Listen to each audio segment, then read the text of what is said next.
And so began our General Assembly 2009 for our NYI convention.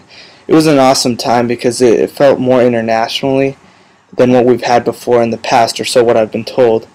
We're connected with live feed throughout the world at several locations, and we had some pretty awesome speakers, and they talked about different ministries that they were installing, like Goal 2010. We also got to meet with our regions, which is what that picture is there, of our leaders in our regions. And it really did feel like all the nations were coming together. It was like a UN thing. And it seemed like each district around the world had different things to present. Like the Asians had this karate thing going on. Then I got to meet some Jamaicans. That was my friend Steven right there. And during the services, we got to have this live feed from Mumbai and also Trinidad. And there was also other locations around the world that they were having this.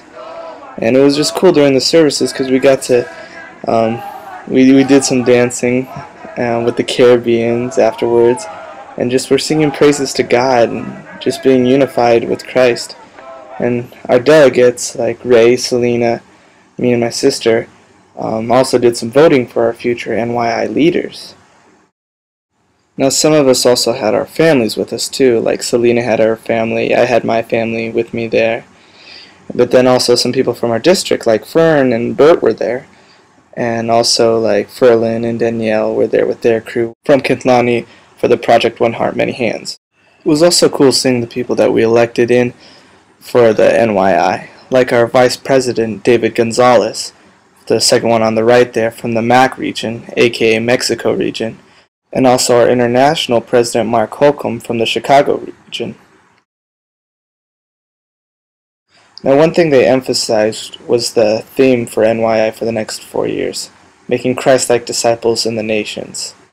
And hopefully we can do that within our district and make Christ-like disciples and have them be able to go out. Well, anyways, that was the General Assembly in Florida 2009, and I was blessed and glad to be a part of it.